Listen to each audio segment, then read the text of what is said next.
belajar kembali firman Tuhan, saudaraku ya. Melanjutkan apa yang sudah saya ajarkan ya. Dan tetap kita akan menyoroti ajaran Rasul Petrus ya, dari surat Petrus. Rencana saya nanti sampai kita benar-benar membaca lengkap semua ya, menguasai ya, khatam ajaran Rasul Petrus ya, dari surat Petrus. Kalau begitu nanti kita bisa ngerti ayat-ayatnya ya, apa yang ada di surat Petrus yang selama ini juga lebih memudahkan untuk satu kali kita hafal ya. Memang salah satu cara menghafal, saudara kalau menghafal kadang kok nggak hafal-hafal ya. Ya caranya nanti coba saudara ikuti yang diajarkan, nanti lama-lama hafal saudara ya. Karena sering didengarkan, sering didengung-dengungkan ya, dibicarakan itu ya. Makanya kenapa Alkitab ngomong ya jangan lupa memperkatakan ya. Nah, ini semua cara kerjanya atau cara ibadahnya orang Yahudi itu gitu saudara ya. Jangan lupa memperkatakan ya Tauratku siang dan malam kata Tuhan ya. Renungkanlah itu ya siang dan malam dan bertindaklah hati-hati sesuai tertulis dalamnya. Nah, saudara perlu memperkatakan, merenungkan siang malam ya.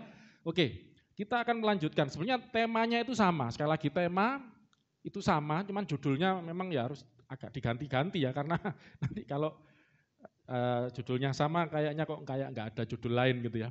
Atau enggak ada judul yang baru. Sebenarnya temanya tetap kita akan belajar dari ajaran Rasul Petrus ya, tentang Allah Tritunggal dan karyanya sebenarnya saudaraku ya. Cuman ini agak lebih mendalam sekarang ya, tentang bagaimana kita akan mendalami tentang Allah Tritunggal dan karyanya, dan itu sangat berdampak banget buat hidup kita. Bagi saudara yang selama ini bertanya-tanya, apakah arti hidupku? Apakah tujuan hidupku? Untuk apa aku ada di dunia ini? Dan tambah dipikir, tambah bingung.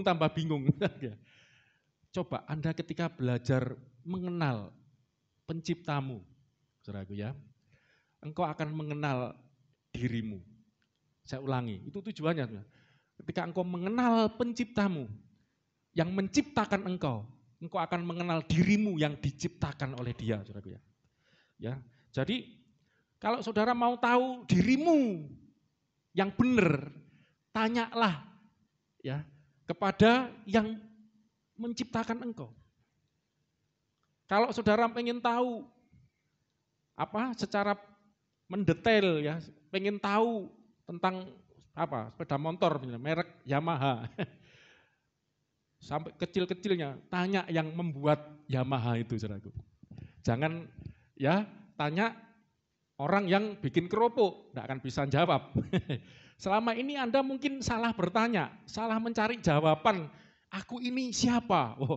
Sehingga ada lagunya, siapakah aku? Padahal lagu itu bukan bermaksud itu ya, itu suatu ungkapan syair ya, kok aku ini dikasih Tuhan siapa aku, ini bukan orang yang tidak tahu jati diri ya. Tapi bagi orang yang tidak tahu jati dirinya, siapa aku ini, kenapa aku ada di dunia ini, kenapa aku tinggal di dunia seperti ini. Jawabannya mudah sebenarnya, carilah jawaban dari yang menciptakan engkau, yang membuat engkau seperti ini loh saudaraku.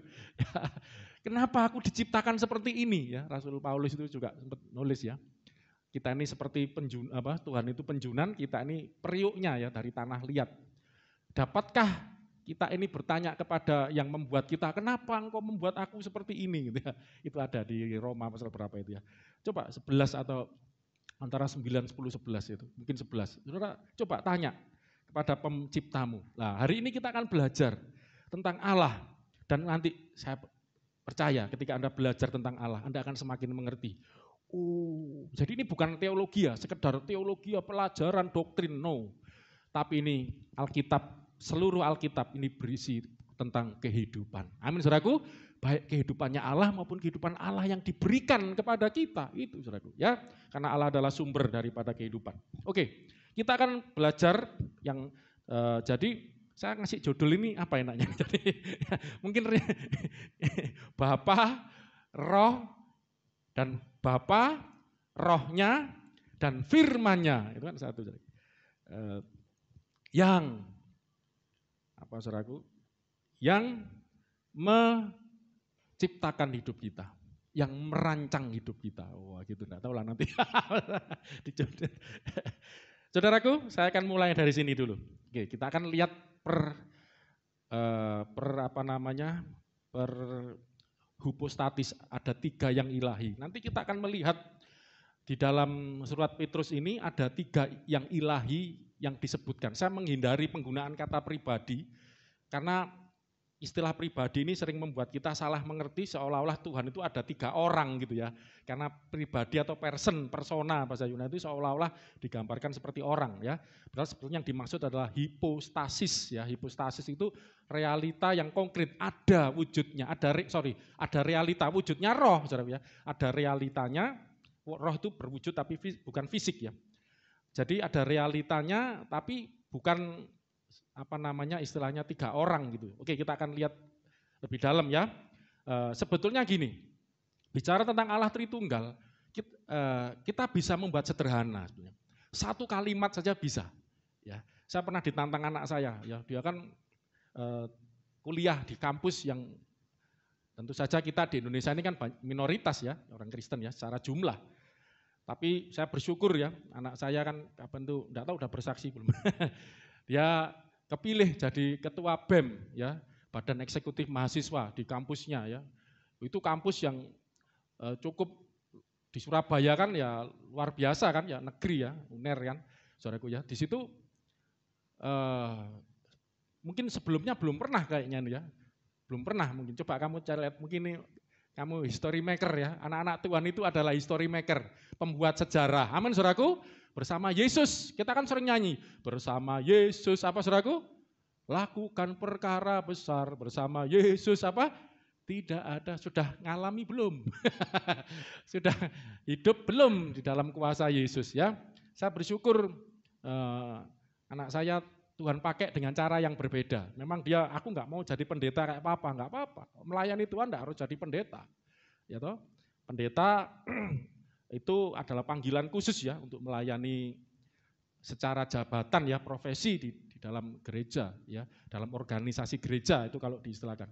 Tapi saudara bisa menjadi hamba-hamba Tuhan dimanapun Anda berada, melayani Tuhan dimanapun Anda berada. Amin saudaraku, bisa melayani di tempat kerja Anda, mimbar Anda di tempat kerja Anda. Ya toh, itulah mimbar Anda, dan bersyukur anak saya kemurahan Tuhan, bahkan ketua dan wakilnya satunya Katolik ya. Secara akal itu enggak mungkin ya lolos. Tapi memang caranya Tuhan ya, dan memang anak saya puji Tuhan ya di kampus itu bisa membaur dengan baik, teman-temannya yang kebanyakan saudara muslim menghormati, menghargai, bahkan mempercayai dia, bahkan sebelumnya sering menjadi ketua-ketua untuk event-event yang diadakan di kampus tersebut ya, di UNER.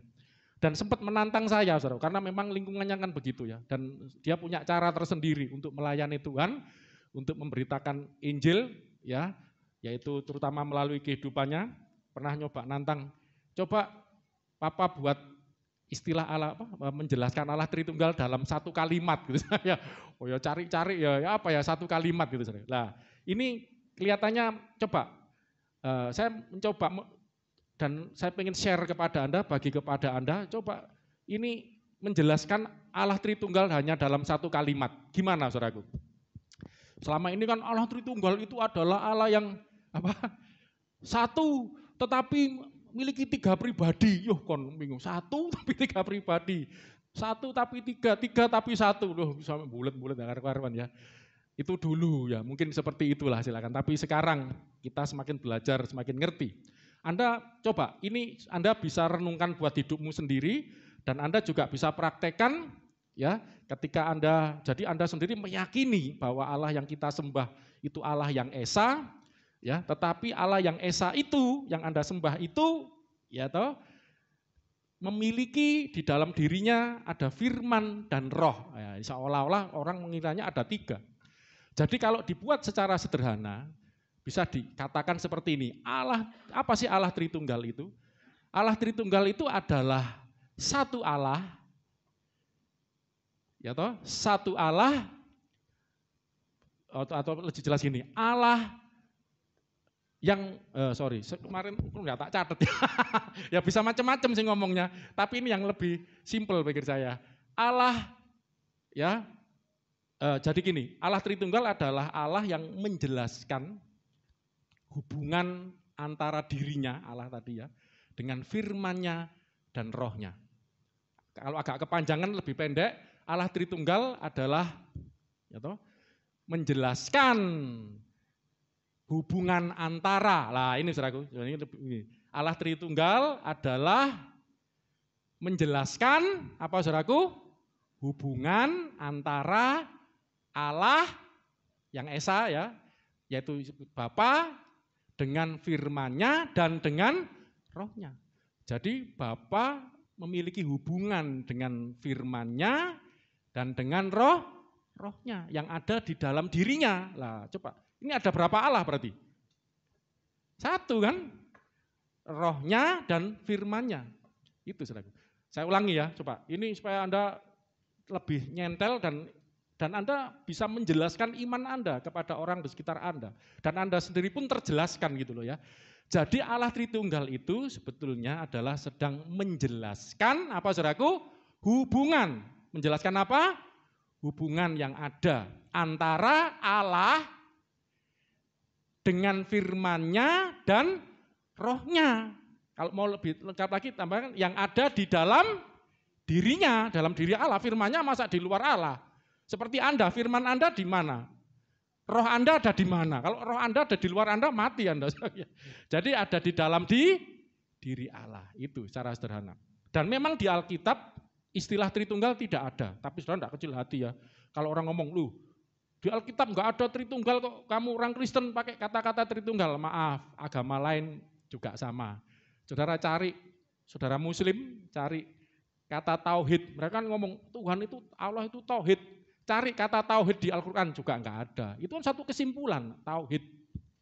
Ya, kesatuan Allah yang satu, itu tauhid tapi enggak ada. Cari istilah rukun Islam, rukun iman enggak ada. Itu kan kesimpulan ada 5 enggak salah ya. 5 itu kan enggak ada. Malah ini saya juga sempat dengerin banyak kan yang sudah bertobat, kiai-kiai, ustadz masuk jadi anak-anak Tuhan ya, mengenal Yesus. Itu ngomong syahadat itu juga enggak ada. Maksudnya disuruh syahadat itu enggak ada. Itu kan satu kesimpulan. Untuk kamu masuk Islam harus bersahadat, enggak ada. Jadi kalimat seperti itu enggak ada. Istilah syahadat juga jadi itu satu kesimpulan gitu loh saudaraku ya. Nah seperti kita, ketika kita minggu lalu 2 minggu juga kan sudah sejak masuk Desember saya sudah mengajarkan. Ya Rasul Petrus di dalam suratnya menyebutkan ada 3 yang ilahi. Yang ilahi itu adalah bukan yang fana, yang ciptaan, 3 yang ilahi, yaitu ada Bapa, ada Roh. Nah, yang luar biasanya Rasul Petrus nyebutnya itu Kristus langsung lah. Kadang-kadang pikiran kita habis Bapa, ada Roh itu kan Bapa, Roh Allah, Rohnya. Lalu Kristus kan manusia. Wah, nah makanya itu misterinya di situ. Kita akan belajar hari ini. Oke ya, jadi Rasul Petrus menyebutkan 3 yang ilahi. Kita akan lihat. Kita sudah lihat ayat-ayatnya ya, coba saya ingatkan ayat yang sebelumnya, 1 Petrus 1 ayat 2 ya.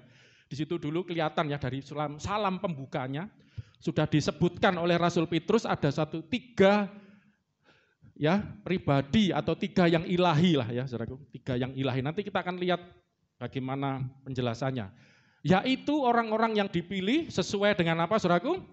Rencana Allah. Allah itu siapa? Bapa kita, seperti itu ya. Dan yang dikuduskan oleh siapa? Roh, ya toh. Ingat tadi roh itu adalah rohnya Bapa, rohnya Allah, ya toh. Seperti roh manusia punya roh, sama Allah juga ada roh. Kalau Allah nggak ada roh, nggak ada kehidupan. Manusia nggak ada roh, nggak hidup. Roh kita juga kita peroleh dari Bapa, sumber kehidupan. Ya, jadi inilah kesatuannya. Nah nanti saya akan jelaskan memang ya di surat Petrus ini, ajaran Rasul Petrus, kenapa? Tidak, kalau kita akan baca nanti banyak, Tritunggal itu banyak. 3 yang ilahi itu disebutkan, ya, dijelaskan bahkan. Tetapi saya menyadari di situ saya menemukan tidak dijelaskan hubungannya, kesatuannya itu kurang terjelaskan. Tapi kita bukan berarti tidak bisa menemukan, bisa. Ya nanti saya akan tunjukkan. Dan itu ada alasannya, kenapa? Nanti saya akan tunjukkan juga. Tapi paling tidak dari salam pembukaannya ini, dari ayat kedua, dari 1 Petrus di salam pembuka, dia menyebutkan ada 3 yang ilahi. Kita manusia ini umat Tuhan, terutama umat Tuhan ya, karena ayat 1 itu berbicara tentang umat Tuhan, dipilih berdasarkan rencana Allah itu siapa? Bapak kita, kan nyebut Bapak. Mana ada agama ngajar Allah itu Bapak? Ya, Allah sebagai Bapak. Ya, itu satu menunjukkan ada kekhususan ya, ajaran kekristenan. Allah itu Bapa dan dikuduskan oleh Roh, yang dimaksud Rohnya supaya taat. Lah ini saudaraku, kepada Kristus. Yang siap minggu kita ibadah itu merayakan Kristus, bahkan nanti 25 ya, kita rayakan kedatangan Kristus ke dunia, kelahiran sebagai manusia. Ini kadang saya lagi merenung gini, nanti kita akan belajar saudaraku ya. Kenapa Bapa itu pasti gampang ya, maaf saudara seberang pun, agama apapun melihat Bapa itu jelas Allah itu. Orang Kristen manggil Allahnya Bapa itu jelas. Oh Roh, oh ada Roh Allahnya, ada Rohnya. Tapi ketika masuk dan taat kepada Yesus Kristus, lah langsung pikirannya jeglek. Habis yang ilahi kok Kristus gitu loh. Kan manusia gitu loh. Pikirannya kan seperti itu, saudaraku. Ya. Makanya tapi bagi orang Kristen kita ini udah paham gitu loh. Yang di luar kita kan enggak paham gitu. Ya toh, nanti apalagi tapi saya sadar sih enggak semua orang Kristen paham ya. Tergantung mau belajar apa enggak gitu ya. Tapi kalau Anda belajar Alkitab Anda akan ngerti ya. Kenapa pribadi Yesus Kristus ini, nama Yesus Kristus ini disematkan di sini, yang 2 ini kan ilahi ya, Bapa itu kan jelas ilahi, ya toh. Roh kan jelas ilahi, Roh Allah, wah itu. Kristus kok manusia, kok disebut di sini juga, wah disejajarkan ini saudara ya. Ya kan, supaya taat. Nah, apalagi ada kata-kata supaya taat kepada siapa? Yesus Kristus.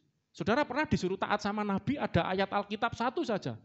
Taatlah kepada Nabi Musa, ya toh. Taatlah, ya toh. Enggak ada, taat kepada Yesus. Biasanya orang itu taat, beriman dan taat kepada siapa? Tuhan. Nah, tapi orang Kristen udah ngerti ya. Memang Rasul Petrus itu saya sudah baca sampai habis ya. Saya itu nangis sampai terharu. Kenapa? Petrus ini, saudaraku, punya pengalaman yang luar, pengalaman yang pengalaman nyata dengan firman yang jadi manusia itu loh, Tuhan Yesus itu. Dia pertama ya belum ngerti kalau ini Tuhan, ya belum ngerti saudara. Saudara kan baca Injil itu ya, cerita tentang Kristus, enggak ngerti. Sampai bertumbuh sampai akhirnya muncul pengakuan yang menjadi dasar gereja. Menurut kamu siapakah aku ini? Semua murid jawab keliru semua, saudara. Tapi Petrus menjawab, engkau Mesias, anak Allah yang hidup gitu. Langsung Yesus mengatakan, engkau berbahagialah Petrus, bukan manusia yang mengatakan itu, tapi Bapa yang mewahyukan itu kepada kamu. Ya. Dan Petrus memiliki pengalaman dengan Kristus, ya Allah yang jadi manusia ini, saudaraku. Dan itu berkesan banget, saudaraku. Ya, bagaimana Kristus akhirnya mati, hari bangkit, menampakkan diri. Saudara lihat, 40 hari itu menampakkan diri. Di Kisah Rasul itu jelas, menampakkan diri itu sambil ngajar tentang kerajaan Allah. Lebih mendalam. Yesus yang manusia, Yesus yang kematian, kebangkitan, dan dalam hidup tubuh yang baru, wah bergaul seperti itu, dan sebelum naik ke sorga, wah, ya toh, memberikan perintah, jadikan semua bangsa murid. Jadi Petrus punya pengalaman itu dan berkesan banget gitu loh. Dan orang Kristen harusnya seperti itu. Jadi Allah Tritunggal ini harusnya jadi pengalaman, saudaraku. Makanya ada firman ngomong, oleh imanmu Kristus diam di dalam hatimu. Tadi kita udah nyanyi kan ya. Ya toh, tentang Kristus lah. Ini dikatakan supaya taat kepada Kristus dan menerima percikan darahnya. Di sini kemanusiaannya kelihatan ya. Jadi keilahian dan kemanusiaan. Jadi Kristus ini adalah satu-satunya ya pribadi yang ada, yang memiliki 2 kodrat di dalam dirinya, kodrat Allah dan kodrat manusia. Bukan separuh-separuh ya, setengah Allah, setengah manusia, tidak. Ya, 100% Allah, 100% manusia. Nanti kita akan belajar ya, terutama kenapa Yesus itu disebut Allah juga. Kita nyanyi kan nanti setelah ibadah ya, kita nyanyi juga waktu Natal tahun lalu, saya ingat itu ya. Yesus Tuhan, apa saudaraku? Dan Allah kami. Kenapa Yesus disebut Allah? Yesus adalah sebelum turun ke dunia, dia adalah firman-Nya Allah. Makanya disebut Bapa, Roh, dan Yesus Kristus. Mungkin yang enggak ngerti bertanya, kenapa kok Bapa, Roh, kok Yesus Kristus, kok bukan firman? Nah, inilah Yesus Kristus itu firman yang menjadi manusia. Nanti di surat Petrus juga ada. Ya kalau saya buka loncat-loncat nanti. Supaya ini memang kenapa kok seperti ini? Sebelum saya lanjut, kita lihat dulu di dalam 1 Petrus ya. Pasal yang kita akan melihat surat Petrus ini, saudaraku, dibuat untuk siapa sih? Pasal 1, tetap pasal 1 ya. Cuman ayatnya yang sebentar, berapa itu? 1 Petrus pasal 1, 2 Petrus pasal 1, ayat yang ini, saudaraku. Di suratnya yang kedua, baru dijelaskan di situ, Petrus menjelaskan tentang hal ini, saudaraku. Ayat mulai ayat yang ke-10 ya. Jadi ini alasan kenapa Petrus menulis surat seperti ini gitu. Ada di suratnya yang kedua. Coba. Dan nanti saya akan juga ngambil beberapa ayat dari Rasul Paulus. Kenapa? Ada juga alasannya. Coba kita baca sama-sama ya. Karena itu saudara-saudaraku, baca sama-sama. Berusahalah sungguh-sungguh supaya panggilan dan pilihanmu makin teguh. Sebab jikalau kamu melakukannya, kamu tidak akan tersandung. 11, dan dengan demikian kamu akan dikaruniakan hak penuh untuk memasuki kerajaan kekal, yaitu kerajaan Tuhan dan Juru Selamat kita, Yesus Kristus. Baca 12, 1, 2, 3. Karena itu aku senantiasa, karena supaya anak-anak Tony semakin mantap, gitu ya, panggilan pilihannya semakin kokoh di dalam imannya kepada Kristus, akan hak penuh ya memasuki kerajaan kekal, kerajaan Allah di dalam nama Yesus Kristus. Karena itu aku senantiasa bermaksud mengingatkan kamu akan semuanya itu. Ya, ajaran-ajarannya itu diingatkan, maksudnya sekalipun, nah baca sama-sama, kamu telah mengetahuinya dan telah teguh dalam kebenaran yang telah kamu terima. Jadi Rasul Petrus menulis surat kepada jemaat yang Rasul Petrus menyebut kamu sudah tahu. Kamu telah mengetahuinya dan telah teguh dalam kebenaran. Tetapi aku bermaksud senantiasa mengingatkan kamu. Nah, makanya saudara termasuk jenis Kristen yang mana? Kalau Kristen yang belum teguh, belum mengetahui, belum belajar sungguh-sungguh, baca surat Petrus ya bingung. Gitu loh saudaraku.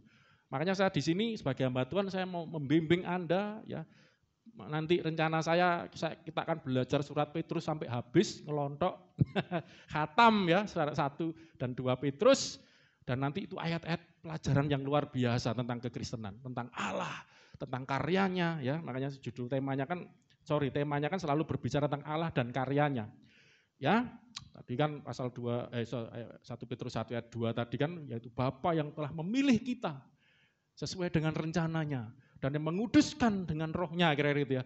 Dan supaya kita diampuni dosanya melalui ketaatan kepada Kristus. Itu kan karyanya gitu ya. Nanti memang kesatuannya enggak kelihatan, Bapa, Roh sama Yesus Kristus, apa satunya gitu ya. Nah, ini karena apa?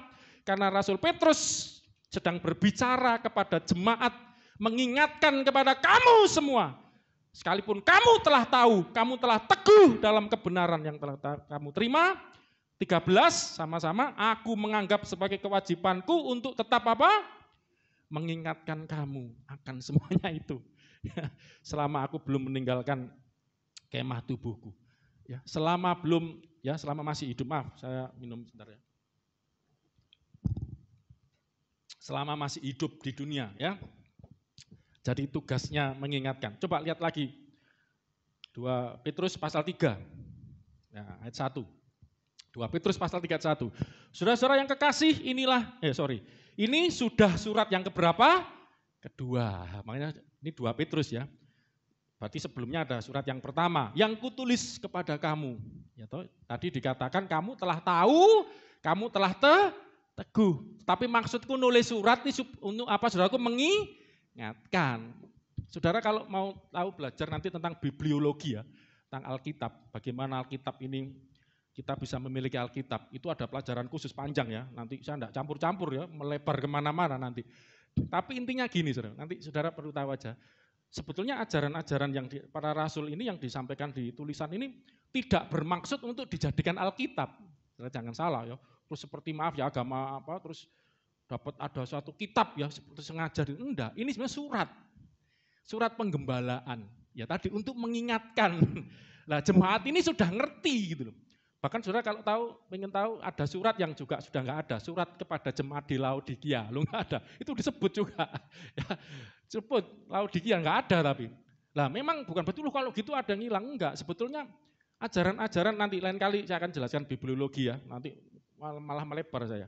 Tapi intinya ya, coba di dalam kedua surat itu aku berusaha menghidupkan pengertian yang murni oleh peringatan-peringatan. Jadi menghidupkan pengertian-pengertian, berarti jemaat sudah ngerti. Tadi dikatakan sudah tahu, sudah teguh, tinggal diingatkan. Ini dihidupkan pengertian-pengertiannya, supaya kamu mengingat akan perkataan yang dahulu, dua ya, yang telah diucapkan oleh nabi-nabi kudus, dan mengingat memang kitabnya jemaat mula-mula ini adalah Alkitab Perjanjian Lama ya bagi kita ya, Taurat dan kitab para nabi itu nabi-nabi kudus, dan mengingat akan perintah. Nah, perjanjian baru ini sebenarnya isinya adalah perintah Tuhan dan juru selamat yang telah disampaikan oleh siapa? Rasul-rasulmu kepadamu. Jadi secara lisannya disampaikan. Ya, saudaraku ya, pada jemaat. Nah, surat penggembalaan ini adalah surat yang untuk mengingatkan apa yang sudah diajarkan. Terus saya loncat ayat ini supaya 15, saudaraku. Coba, ini luar biasa nih. Anggaplah kesabaran Tuhan kita, ini ayat atasnya Rasul Petrus sedang menjelaskan tentang keselamatan, tentang anugerah, tentang kesabaran Tuhan ya tuh. Ya, di dalam anugerahnya itu kita anggaplah kesabaran Tuhan kita sebagai apa? Kesempatan bagimu untuk beroleh selamat. Karena ayat sebelumnya dijelaskan hari Tuhan kok enggak datang-datang ya. Tuhan kok waktu itu orang-orang Kristen dianiaya, saudaraku. Ya, padahal janjinya kan kerajaan Allah akan datang. Datanglah kerajaanmu, jadilah kehendakmu lah, itu kan. Lah Petrus sedang menjelaskan, ini kesabaran Tuhan, bentuk kesabaran Tuhan supaya sebagai kesempatan bagimu untuk beroleh selamat. Ayat di atasnya Tuhan tidak menghendaki ini, saudara kalau mau tahu. Tuhan tidak menghendaki satu orang pun binasa. Coba ayat 9, kemarin di Kersel sempat saya nyinggung ini, tapi ayatnya enggak saya sebutkan. 2 Petrus 3 ayat 9, yang 9-nya. Baca sama-sama, 1, 2, 3. Tuhan tidak lalai menepati janjinya, sekalipun ada orang yang menganggapnya sebagai kelalaian, tetapi Tuhan itu sabar terhadap kamu karena Ia menghendaki supaya kamu jangan ada yang inilah kehendak Tuhan. Kersel ya kita belajar, antara kehendak dan apa kemarin? Bu Untung terakhir baru nyambung soalnya, mutanya habis. Kehendak dan dikehendaki Tuhan dan diizinkan minggu lalu Kersel kita belajar ya. Jadi kehendak Tuhan itu enggak ada yang binasa. Tapi kalau ada yang binasa, ya istilahnya orang dunia masuk neraka, itu bukan kehendak Tuhan. Saudara kalau teliti baca Alkitab nanti buka Matius 25 ayat 13. Ya, neraka itu dikhususkan untuk iblis dan malaikat-malaikatnya, bukan untuk manusia. Tuhan kepingin semua manusia jangan ada yang binasa, melainkan supaya semua orang apa saudaraku? Berbalik dan bertobat. Inilah kehendak Allah, saudaraku.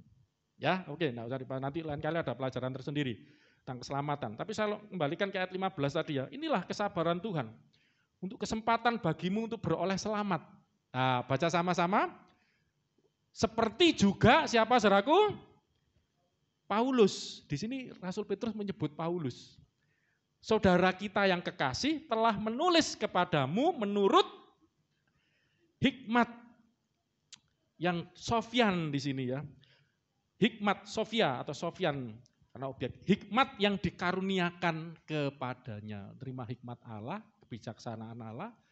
Terus dapat wahyu Allah menulis surat-surat kepada diakui suratnya para Rasul Paulus gitu. Dan memang paling banyak, paling aktif ya bersurat kepada jemaat. Coba ayat 16. Nanti makanya kenapa ini sebenarnya cuman alasan pembenar saya kalau saya nanti nyuplik suratnya Rasul Paulus. Petrus saja mengakui ini pinter. Siapa Paulus ini terima hikmat yang luar biasa dari Allah juga dan nulis. Dan ini saudaraku, hal itu ayat 16 dibuatnya dalam semua suratnya tentang kesabaran Tuhan, tentang keselamatan ya, supaya beroleh selamat tentang anugerah Tuhan. Banyak memang, makanya sampai dituduh. Saya akan katakan, kenapa kok saya tertantang mengajarkan ajaran Rasul Petrus? Karena banyak orang menuduh ajaran Kristen tidak murni lagi. Ajaran Kristen katanya ajarannya siapa? Rasul Paulus, karena memang paling aktif, paling banyak suratnya. Dan mengajarkan tentang keselamatan gitu loh. Petrus pun mengakui, tapi ada kesulitannya. Hal itu dibuatnya dalam semua suratnya apabila ia berbicara tentang perkara-perkara ini. Perkara-perkara apa? Tadi di atas tentang Tuhan, tentang keselamatan itu tadi ya. Dalam surat-suratnya itu ada, baca sama-sama 1, 2, 3, hal-hal yang sukar dipahami. Terlalu tinggi. Karena apa? Paulus itu menulis dalam 2 Korintus 12 tidak salah ya. Penglihatan. Dia dibawa mulai pasal 1.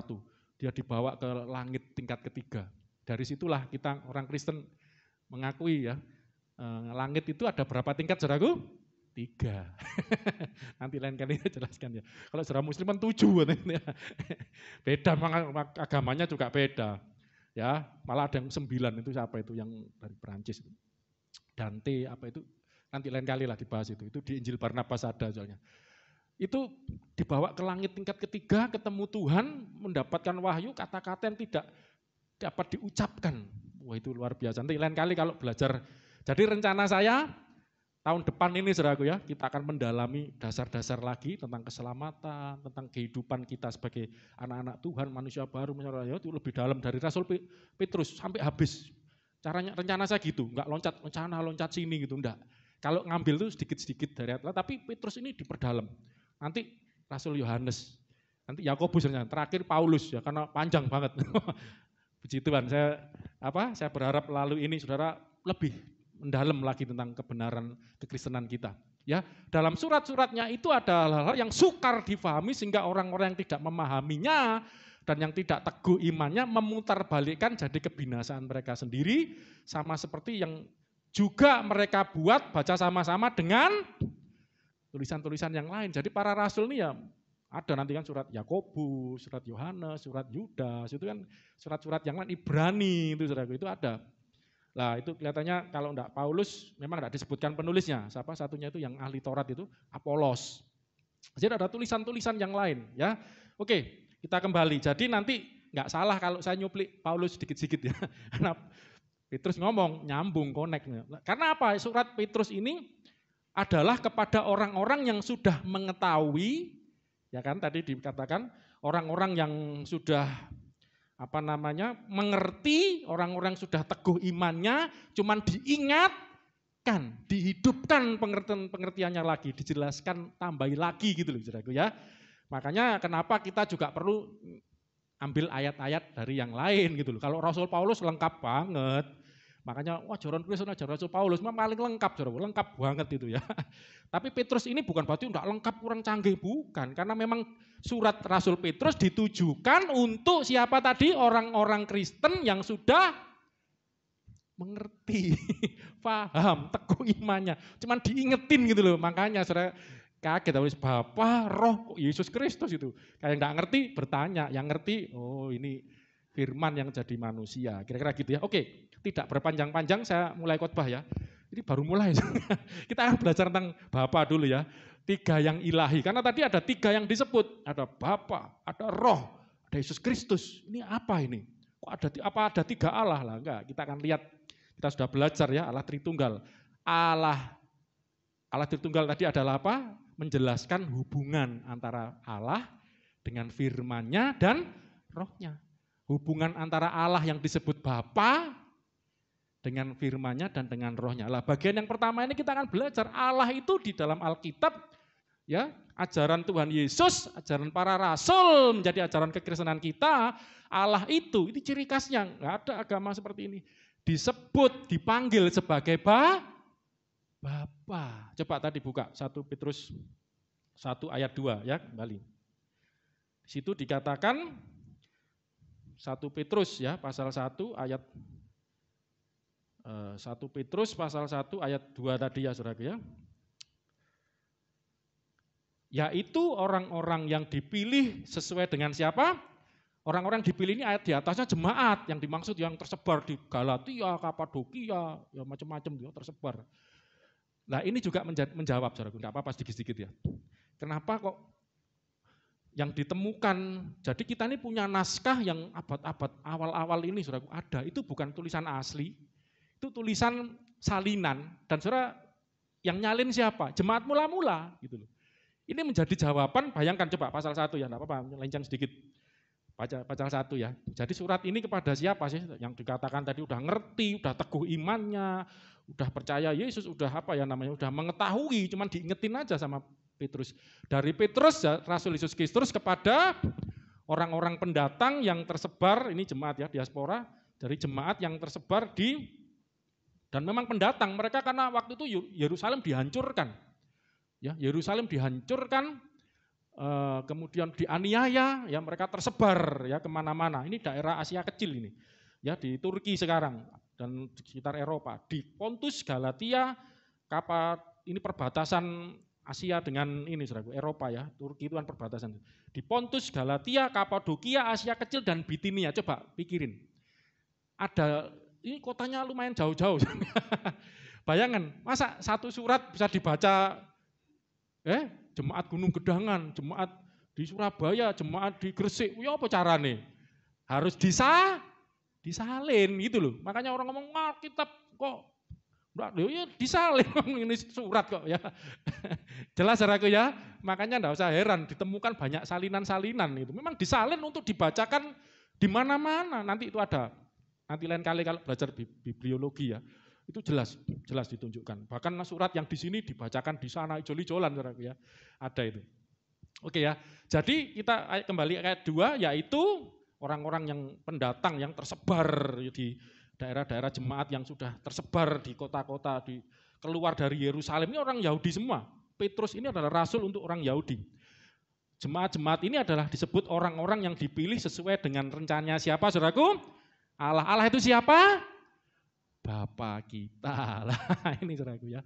Jadi ajaran Tritunggal itu bukan monopolinya Paulus ya. Yesus pun ngajar memanggil Allah itu, kalau kamu berdoa, ini asal mulanya kan ajaran Tuhan Yesus. Kalau kamu berdoa, berdoalah, katakanlah apa? Bapa kami yang di surga. Jangan keliru ya, Bapa kami yang tinggal di dalam bablas. Oh kayak ada rumah ya, bukan. Itu bicara tempat yang suci, kudus dan mulia ya. Bapa kami yang di surga.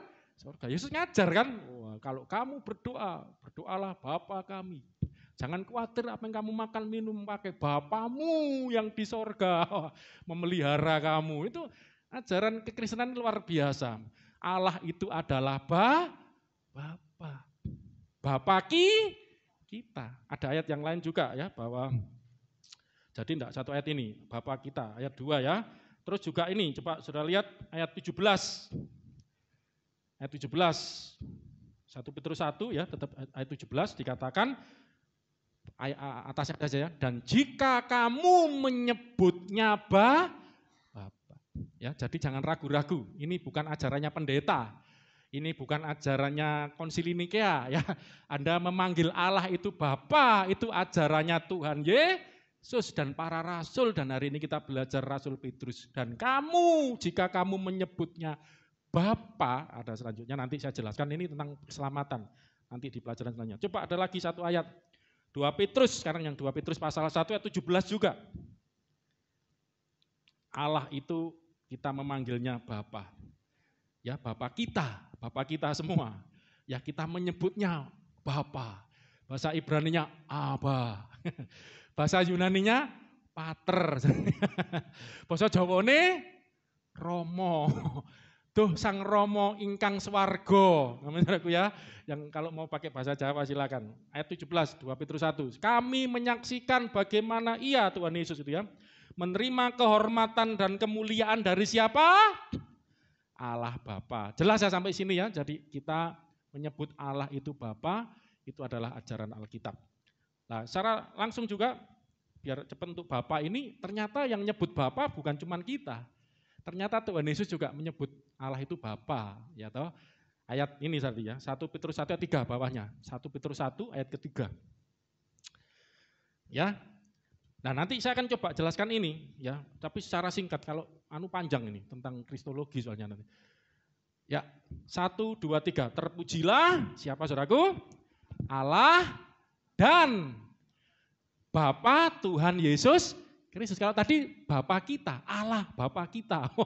Allah Bapa kita. Tapi ini Allah dan Bapa Tuhan kita. Ada lagi Tuhan kita Yesus Kristus. Wah, ini saya kok enggak ngerti. Berarti Anda tidak termasuk jemaat yang disebut Rasul Petrus ya.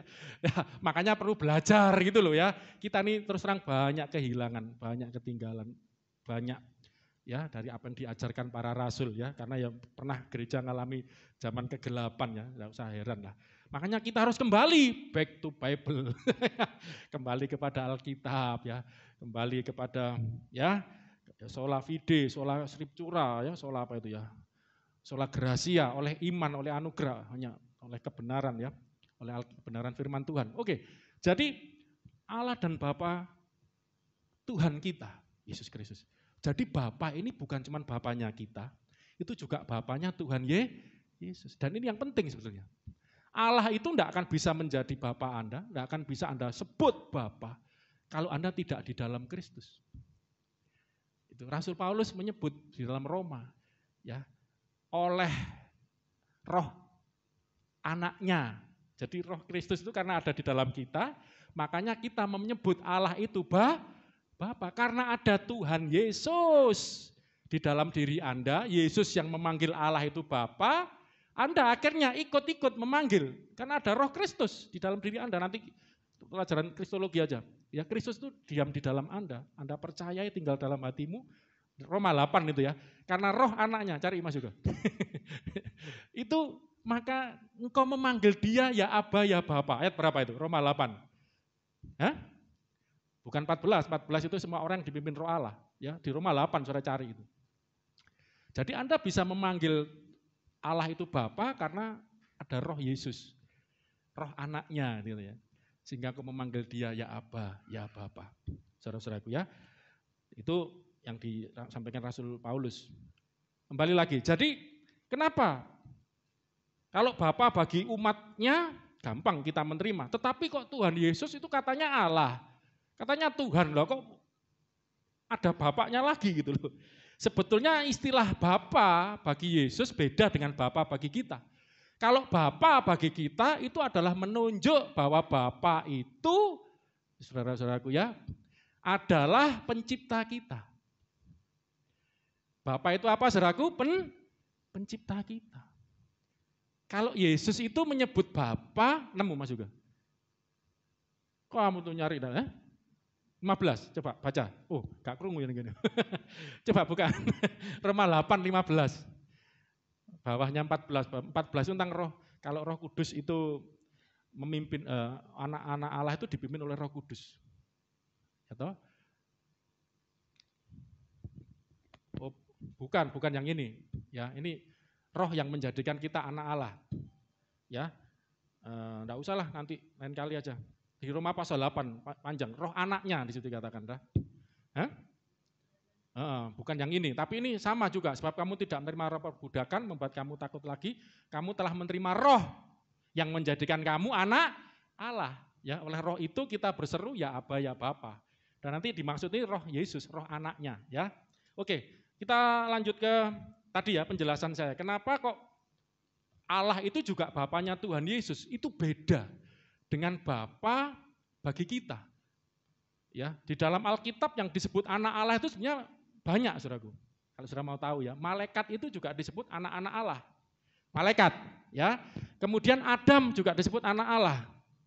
Kemudian dari ciptaan ya, umat Tuhan disebut umat Israel disebut anak-anak Allah. Udah ketemu?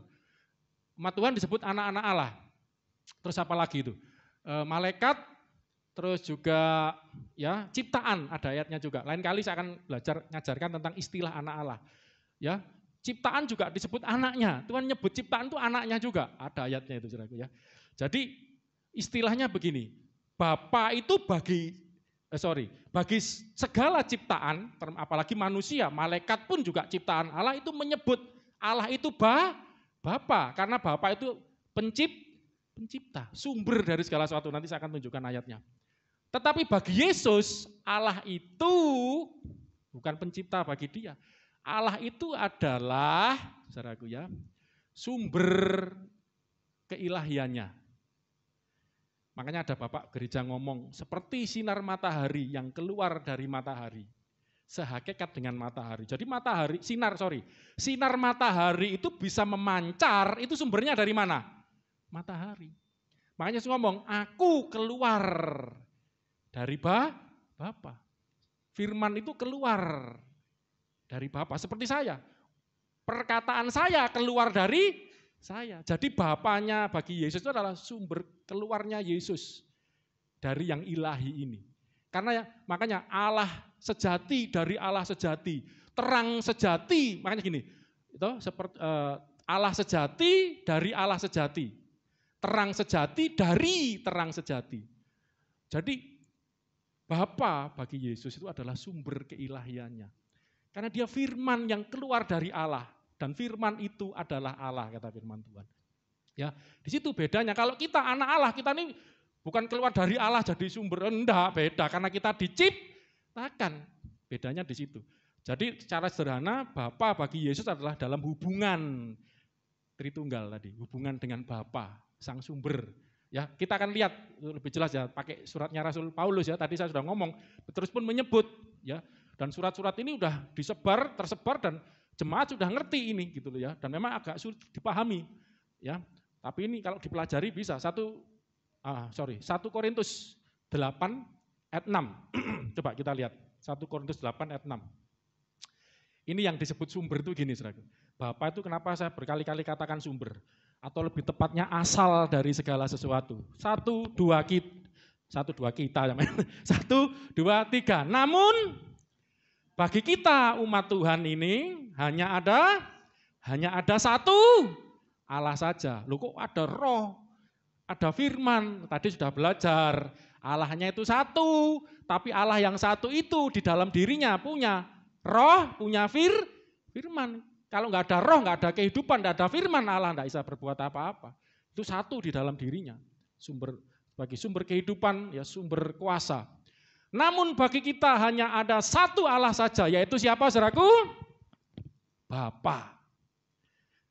Satu Allah saja, yaitu Bapa. Baca sama-sama, apa itu Bapa? Yang disebut Bapa, yang daripadanya. Ini siapa? Bapa. Berasal segala sesuatu. Dari sini dulu renungan. Yang daripadanya berasal segala sesuatu. Sumber. Makanya Bapa ini bukan istilah biologis. Mana ibunya?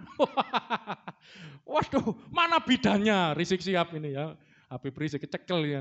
Urusan penghasutan itu tahun kapan itu? Ngomong menghina sebetulnya. Tapi kita ini biasalah dihina itu.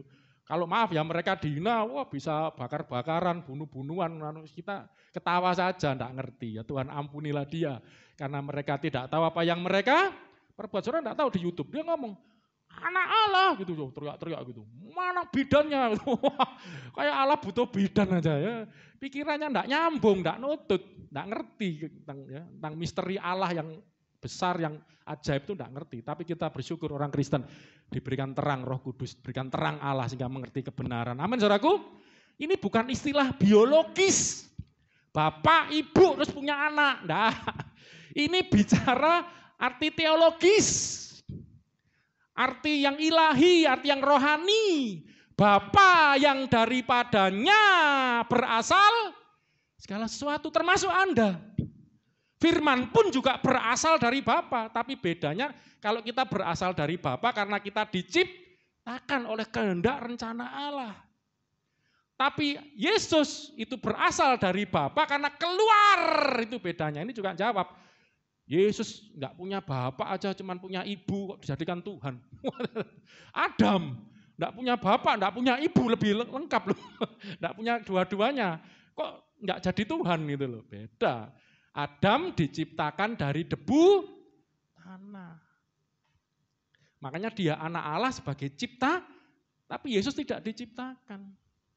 keluar dari Allah, yaitu firman. Seperti saya ngomong ini kan keluar dari ide saya, dari logikos saya keluar logos. Logos itu kan firman, logikos itu logika, hikmat, keluar perkataan. Lah makanya kenapa firman itu juga disebut anak Allah, Yohanes 1 ayat 14. Firman itu jadi manusia dan kita melihat kemuliaannya sebagai anak tunggal Allah. Jadi anak itu bukan biologis, tapi pengertian yang keluar. Sekarang gini loh, ya, yang keluar dari, saya udah ngomong minggu lalu ya, yang keluar dari Bu Untung, itu namanya bayi kan, orang wanita mengeluarkan anak. Ya toh, melahirkan anak. Makanya kenapa ya firman itu disebut anak? Karena keluar dari Bapa dan itu segala abad dalam zaman kekekalan. Yang daripadanya berasal segala sesuatu dan yang untuk Dia kita hidup. Karena Dia sumber hidup kita, ya kita dari Dia, oleh Dia, untuk Dia. Lanjutannya ini luar biasa. Dan selain satu Allah tadi yaitu Bapa, dan bagi kita satu apa? Baca sama-sama, satu Tuhan. Yaitu siapa? Yesus Kristus. Apa itu Yesus Kristus? Yang baca sama-sama. Ini dahsyat ini saudaraku. Ini Paulus ya. Ya kita sinergikan kan. Tadi nyebut soalnya Petrus. Paulus juga sudah nulis di surat-suratnya ya. Berarti merujuk ke sini ya. Kita ambil salah satu ayat ini aja. Yang oleh Yesus Kristus itu olehnya, baca sama-sama. 1, 2, 3. Segala sesuatu telah dijadikan. Sampai sini dulu aja, satu-satu. Yang olehnya, oleh Yesus Kristus, segala sesuatu telah dijadikan. Coba, ada beda enggak di sini? Bapa itu olehnya, Bapa itu yang daripadanya. Ayo konsentrasi. Bapa itu yang daripadanya berasal segala sesuatu. Jadi asal segala sesuatu. Tapi Yesus Kristus yang olehnya segala sesuatu tadi yang asalnya dari Allah itu dijadikan, segala sesuatu ini dijadikan olehnya. Siapanya ini? Kristus. Yaitu Kristus yang olehnya segala sesuatu telah dijadikan. Jadi Allah itu sumbernya, asal segala sesuatu.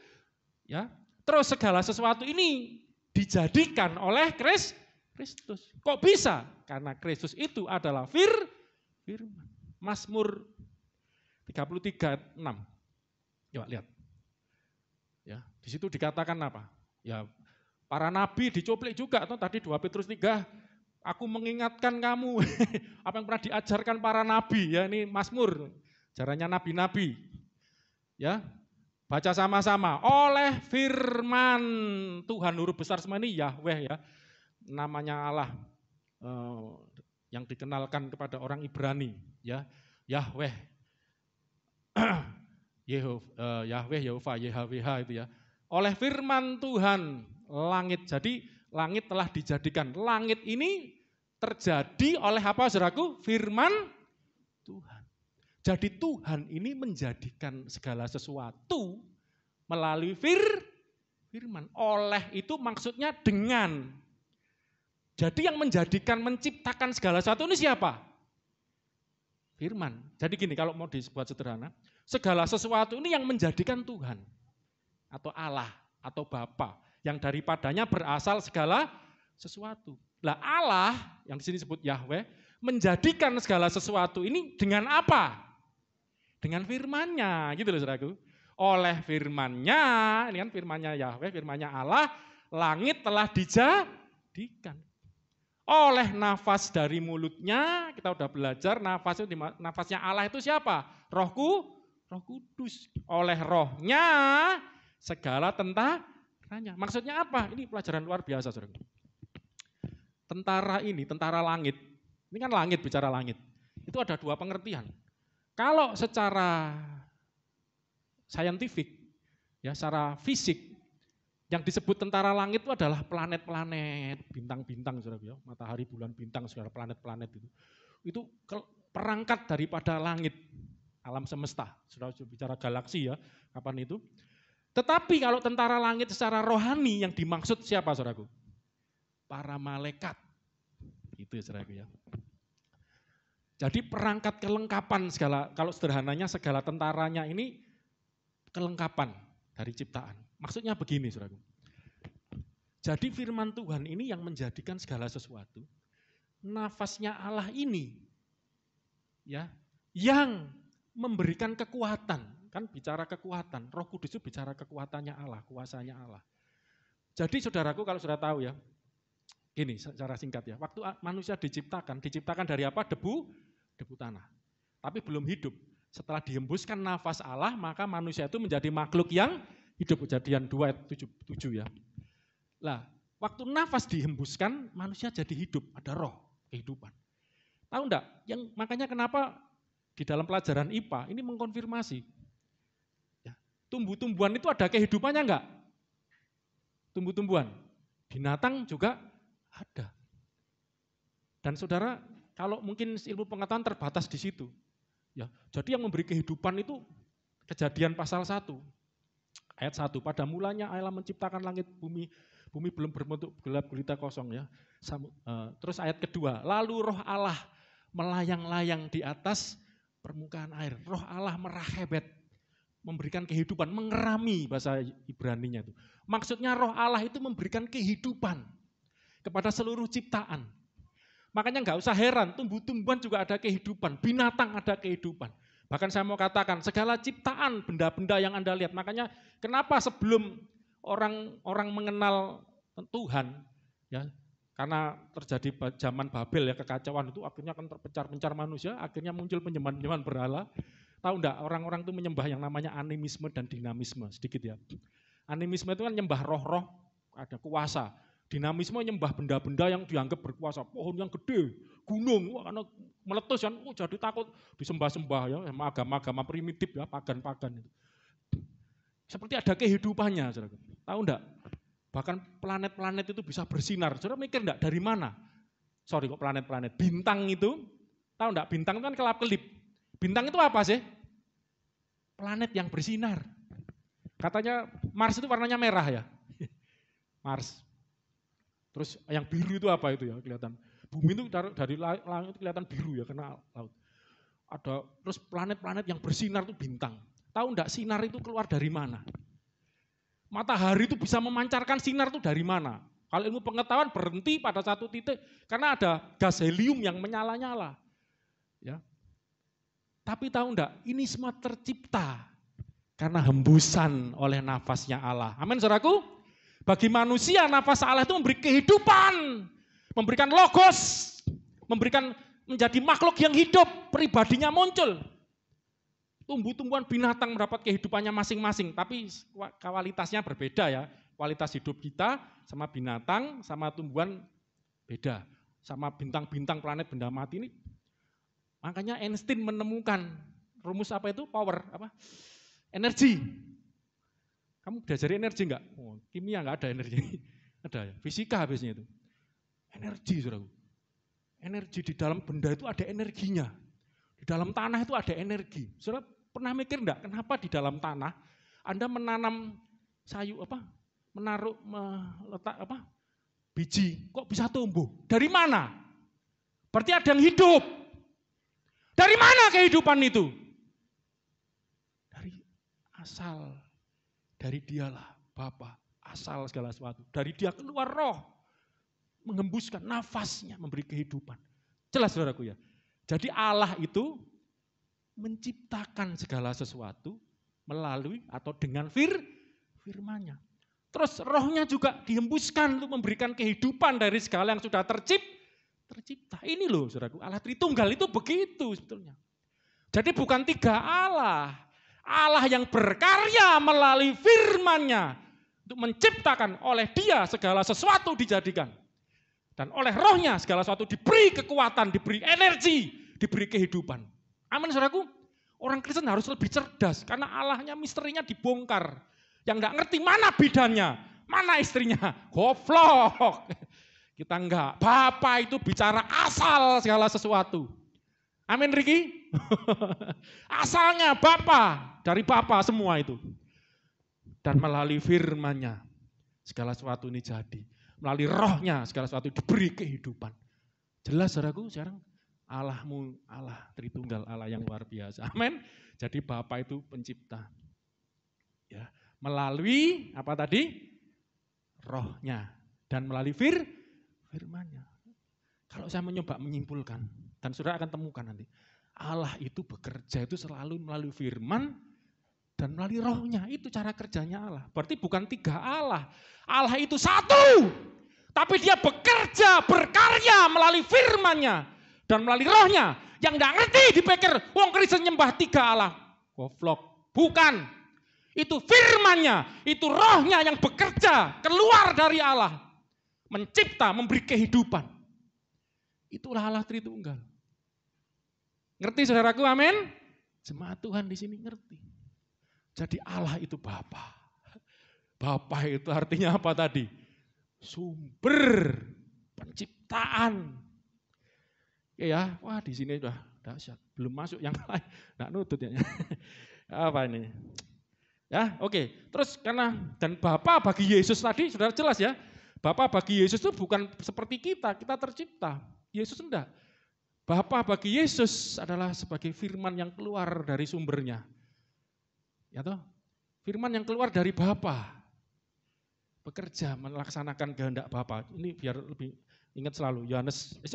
Yesaya 55 ayat 11. Ini loh saudaraku, saya jelaskan firman keluar itu seperti ini. Yesaya 55 ayat 11. Baca sama-sama. Demikianlah firmanku yang keluar dari mana? Mulutku. Ingat. Ini kan antropomorfisme, penggambaran Allah dalam wujud manusia, tapi bukan manusia Allah itu. Soal mulutnya Allah di mana ya, kayak apa enggak? Kita udah belajar. Allah itu roh. Roh itu tidak bisa dibatasi ruang, ya, tidak berwujud fisik. Makanya Allah berkata, tidakkah aku memenuhi langit dan bumi? Sudah saya jelaskan tentang galaksi, penuh kapan itu? Tidak bisa dibatasi. Jadi ini cuma antropoformisme, penggambaran seperti manusia. Firman yang keluar dari mulutku, keluar dari Allah, ia tidak akan kembali kepadaku dengan sia-sia. Tetapi ia, firmanku itu tadi, akan melaksanakan apa yang ku kehendaki.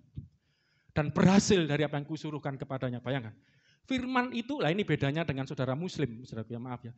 Saudara muslim itu nganggep firman itu enggak tahu, penjelasan bukan orang Islam, enggak ngerti ya. Bagi kita firman itu digambarkan juga suatu eksistensi, ada suatu eksistensinya gitu loh. Aku suruh, ku perintah loh. Berarti kalau firman itu sekedar omongan, lah ini bedanya. Kalau kita omongan kita ya omongan gitu aja. Tapi bagi Allah omongannya itu makanya dikatakan firman Allah yang hidup. Firman Allah itu hidup. Ada ayatnya kan, kuat, hidup. Beda kalau kita omongan kita ya lewat gitu aja. Ya, tapi Alkitab juga ngingetin loh saudaraku. Oleh perkataanmu, ya toh, oleh lidahmu, ya toh, oleh perkataanmu dikatakan apa saudaraku? Bisa menghidupkan, bisa mematikan, kan hebat itu. Itu dari situ menunjukkan bahwa karena kita diciptakan, mungkin ajaran Kristen aja yang ngajarkan gitu sih, bahwa manusia ini diciptakan menurut rupa gambarnya Allah. Makanya kenapa omongan kita ini bisa berdampak, bisa menghidupkan, bisa bikin orang mati loh, patah semangat, tambah bunuh diri, bisa membangkitkan semangat. Apalagi sang penciptanya, omongannya, perkataannya, logosnya, hidup. Firman yang keluar dari mulutku akan melaksanakan apa yang ku kehendaki. Ya, dan berhasil apa yang kusuruhkan kepadanya. Makanya Yesus ngomong, aku diutus dari Bapa. Loh yang enggak ngerti, loh Tuhan kok diutus? Loh ini firman yang diutus. Keluar dari Bapa. Melaksanakan. Selamatkan manusia. Kerjakan. Firman keluar. Ini yang disebut anak, saudaraku ya. Melaksanakan. Jadi manusia. Amin, saudaraku. Kita rayakan nanti 25 ini. Ya, ini bicara firman. Jadi inilah Bapa dari Yesus itu maksudnya begitu. Aku keluar, Yohanes 8 ayat 42. Kamu dari tadi anaknya belum ketemu. Udah, ayat berapa? Oh Galatia ya, kok Roma. Galatia berapa Mas Yoga? Galatia 4. Soalnya Roma sama Galatia ini sama, bahas hukum Taurat, bahas tentang Roh Kudus, sama saudara. Jadi Galatia itu kependekan dari surat Roma. Ajarannya hampir isinya hampir sama. Galatia 4 ayat 6. Ini saudaraku. Tadi ayat 15 mirip gitu ya. Karena ada roh itu, kita berseru, ya Aba ya Bapa. Ayat ini lebih jelas di Galatia. 1, 2, 3. Karena kamu, saudara dan saya adalah anak, maka Allah telah menyuruh roh anaknya. Anaknya ini siapa? Anak Allah ini siapa? Ya Kristus kan? Tapi saya lagi orang Kristen ngerti, anak Allah ini bukan berarti karena Allah kawin sama ibu punya anak. Anak Allah ini jati dirinya siapa? Firman Allah. Karena kamu adalah anak, maka Allah, dan ini kita udah belajar kan.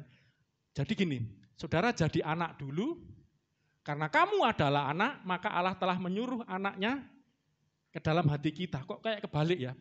Jadi anak dulu, baru roh Kristus dikirim.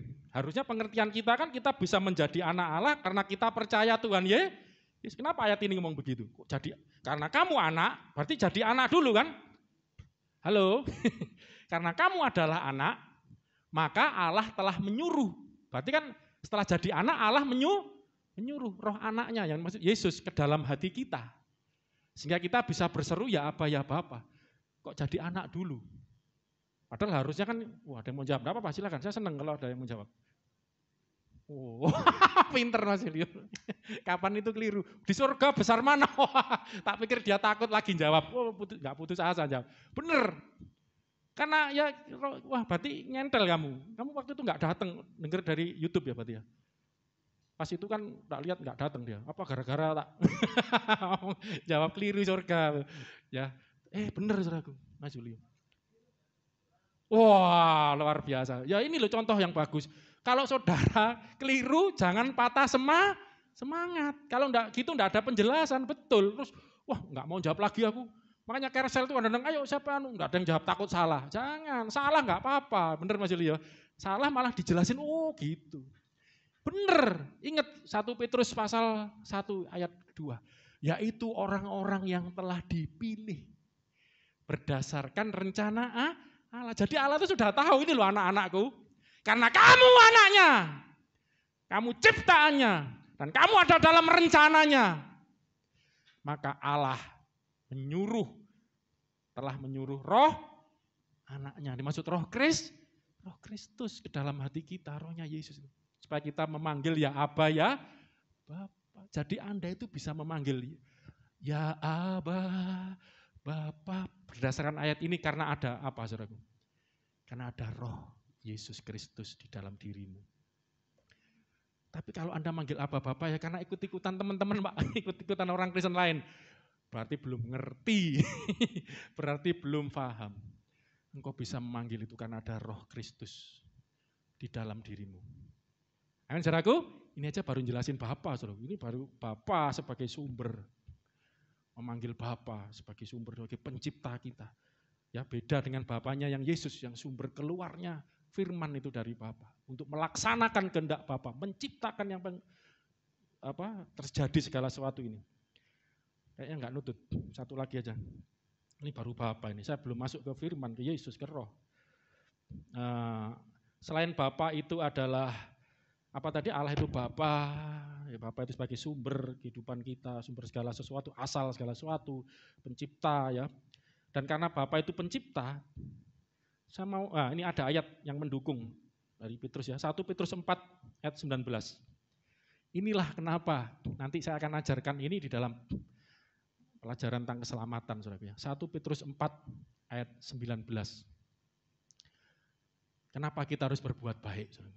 Maaf ya, saudara makanya fokusin ajaran kekristenan, enggak usah belajar sana sini dengerin, maaf ya kadang karena kita sering denger, ya karena kita kan minoritas, ya, tiap hari televisi kan sering dia dicekoi, ya Anda denger silahkan lah, kalau saya tidak buat perbandingan.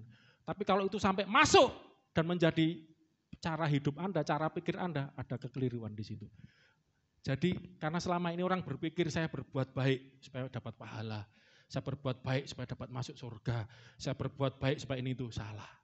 Ini, saudara ketika belajar Allah itu sebagai pencipta, saudara akan mengerti kenapa kita harus berbuat baik. 1 Petrus 4 ayat 19, baca sama-sama, 1, 2, 3, karena itu baiklah juga mereka yang harus menderita, bahkan menderita, karena kehendak Allah. menyerahkan jiwanya dengan selalu apa saudaraku? Bahkan sampai menderita pun harus selalu berbuat baik kepada pencipta yang setia. Karena dia yang menciptakan Anda. Harus berbuat baik kepada dia. Kepada dia kan? Dengan selalu berbuat baik kepada siapa?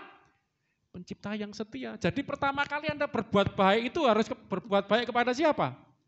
Pencipta. Penciptamu Tuhan. Maka hukum yang pertama dan terutama kasihlah Tuhan Allahmu dengan segenap kasih itu salah satu wujud berbuat baik. Makanya inilah alasan kenapa kita berbuat baik, saudaraku. Ya, orang Kristen ini harus ngerti, oh karena aku berasal dari Dia. Makanya aku harus berbuat baik kepada Dia penciptaku.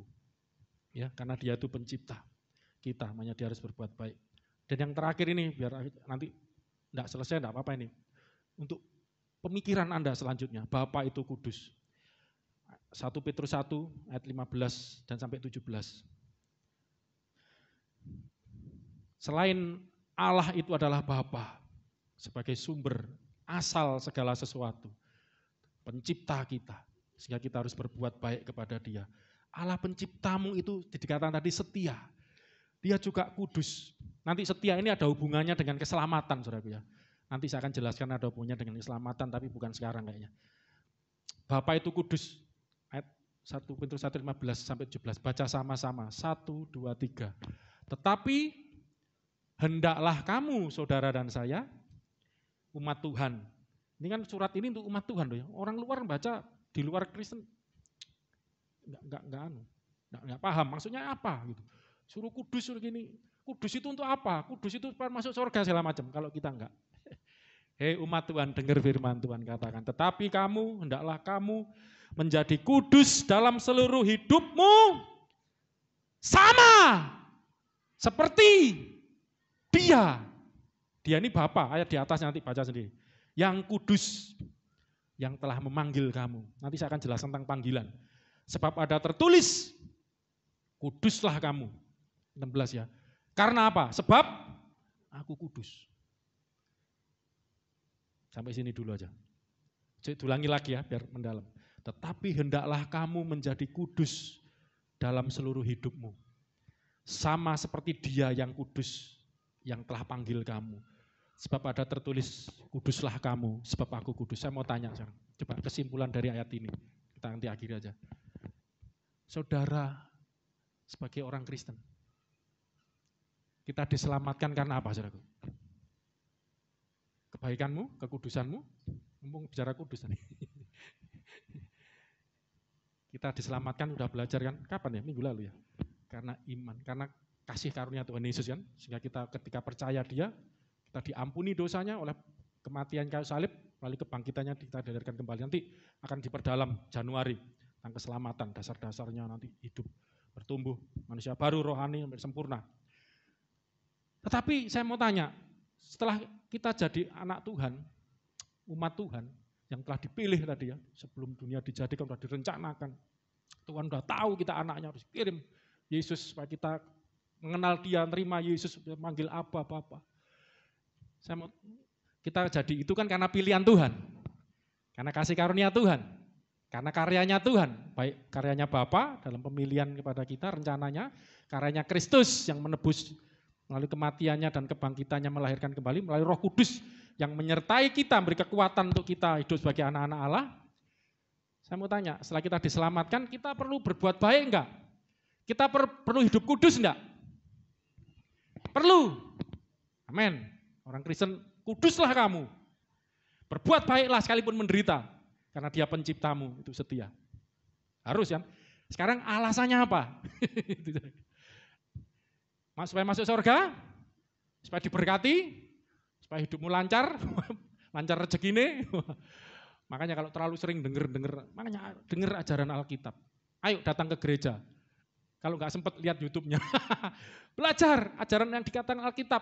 Kuduslah kamu, karena apa? Aku Tuhan itu kudus. Hendaklah kamu jadi kudus dalam seluruh hidupmu sama seperti Dia yang adalah kudus yang telah memanggil kamu. Jadi alasan orang Kristen itu hidup kudus, karena apa saudaraku ternyata? Karena penciptamu itu, Allahmu itu, Bapakmu itu, sumbermu itu, asalmu dari Dia itu adalah kudus. Penciptamu itu kudus. Makanya kalau penciptamu kudus, yang diciptakan juga harus kudus. Sekarang gini, ya saya sama Joshua, ini perbandingan aja ya, memang lebih lama saya belajar. Main keyboard, bagus mana saudara? Pinter mana? Saya sama Joshua. Ya saya kan, kalau saya udah SMP belajar. Joshua aja belajar ogah-ogahan. Ya karena untuk melayani, ayo bantu main musik. Dari orangnya ini, kelihatan karyanya. Gitu loh. Saudara yang kenal saya kan, kemarin Esther lihat, Pak Agung, ini Pak Agung ya, di YouTube ya, ada Bolo Dewa, teman saya Dewa dulu ya. Saya anak-anak ini baru ngerti, enggak tahu. Saya ini dulu memang termasuk ya kelompoknya Dewa sebenarnya, tapi Tuhan panggil, Tuhan punya rencana. Itu ada kan di ceritanya kan. Oh dulu Agung sudah jadi pendeta sekarang di Mojokerto. Ya, saya sudah main. Ya yang sudah kenal saya dulu malah wah yang apa? Yang mewawancarai iya itu memang legend katanya. Padahal enggak ngerti, saya sudah lama enggak main musik. Tapi udah masih lumayan lah ya, sedikit-sedikit masih bisa. Tapi saudara ketika melihat saya ya dengan Agung ini ya jangan pendetanya, Agungnya ini ketika megang musik bayangan Anda bisa enggak? Wah main musiknya bagus enggak? Sudah punya bayangan enggak? Kira-kira Mas juga kan sering main sama saya, ngerti ya kira-kira oh bisa nih. Kemarin kan saya kasih rekaman, nanti kita Natal nyanyi lagu Havenu Shalom itu ya, yang flash mob roto angel saudaraku ya. Havenu Shalom, Havenu Shalom, Havenu Shalom, aleng ding ding ding. Wah, Mas Yoga yakin saya bisa begitu? Mas Yoga yakin enggak saya bisa? Saya minta senar satu lagi kan putus. Yakin kamu bisa? Karena dia tahu saya, ya itulah hasilnya saya. Tapi maaf kalau Joshua bukan kan kamu harus belajar lebih lagi. Joshua dikasih rekaman itu nanti Joshua yang ngajarin. Ini kan tadi ya grup tadi malam ya. Ayo datang yang karena mau latihan buat Natal ya. Misalnya nanti Yulio kan juga sudah belajar belum bassnya itu? Agak sulit kan? Belum kan? Kamu misalnya yang ngajari saya sama Joshua yakin yang ngajari siapa? Enggak usah malu kamu. Saya misalnya, oh Joshua bisa nanti dia aja nunggu papa aja gitu. Berarti gini, enggak maksud saya ketika saudara melihat sesuatu pribadi, Anda sudah bisa membayangkan, oh akan seperti itu hasilnya. Oh pastor bisa, bisa nanti Natal lihat. Venus